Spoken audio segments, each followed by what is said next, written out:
ये हर इंसान के जीवन का उद्देश्य है। तो इसका समाधान मतलब उनकी आइडेंटिफिकेशन बिल्कुल है, हमारी आइडेंटिफिकेशन क्या भी इसी आधार पर होनी चाहिए? नहीं, देखिए, उनकी जो आइडेंटिफिकेशन है वो बिल्कुल गलत है, सतही है।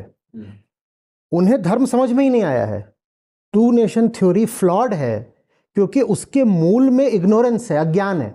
आप जानते ही नहीं हो धर्म क्या है। आप ये कह रहे हो कि एक इंसान है, उसके ऊपर आपने मुसलमान का लेबल लगा दिया तो उसकी ज़िंदगी का मकसद कुछ और हो जाता है, और एक इंसान है उसके ऊपर हिंदू, ईसाई, यहूदी, सिख कोई और लेबल लगा हुआ है तो उसकी ज़िंदगी का मकसद कुछ और हो जाता है। जैसे कि इंसान और इंसान अलग अलग पैदा होते हों, जैसे कि हमारी सेल्स, हमारा डीएनए अलग अलग होता हो, जैसे हमारे दुख अलग अलग होते हों, जैसे हमारी चाहतें अलग होती हों, हर इंसान चाहता यही है ना कि दुखी ना रहे। हर इंसान यही चाहता है कि वो कैद में ना रहे। कोई भी इंसान मरना नहीं चाहता। तो इंसान और इंसान में मूलभूत समानता होती है।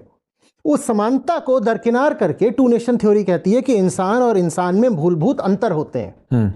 अंतर इंसान के बनाए हुए हैं। समानता प्राकृतिक है, नैसर्गिक है, ओरिजिनल है, नेचुरल है।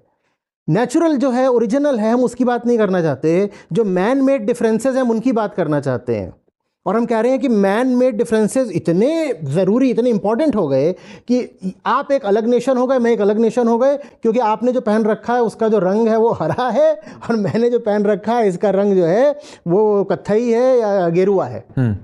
ऐसे नहीं होता है भाई। एक मुसलमान है, आप उसको ले जाके कैद में डाल देंगे वो भी तड़पेगा।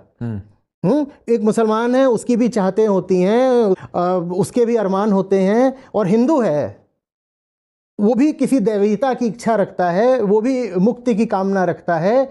आपको अंतर ही अंतर दिखाई दे रहे हैं, आपको समानताएं नहीं दिखाई दे रही हैं। तो घर होते हैं, बीवी होती है, बच्चे होते हैं। मुसलमान की बीवी मर जाए वो भी रोएगा, हिंदू की मर जाए वो भी रोएगा। बच्चे से ममता एक मुसलमान स्त्री को भी होती है, एक हिंदू स्त्री को भी होती है। मोह में, भ्रम में, काम में, क्रोध में, माया में मुसलमान भी फंसता है, हिंदू भी फंसता है। तो मुझे आप ये बताइए कि आपको अंतर ही अंतर दिखाई दे रहे हैं, मुझे तो समानता दिखाई दे रही है। और जो अंतर है वो मैन मेड है, कृत्रिम है, इंसान का बनाया हुआ है। आप बात समझ रहे हैं? बिल्कुल। आपके सामने एक मुसलमान आ जाए और उसका गेटअप मुस्लिम जैसा ना हो, आप बता भी ना पाए कि ये मुस्लिम है। आपके सामने एक हिंदू आ जाए, वो हिंदू होने के लक्षण प्रकट ना करे, तो आप बता भी ना पाए कि वो हिंदू है।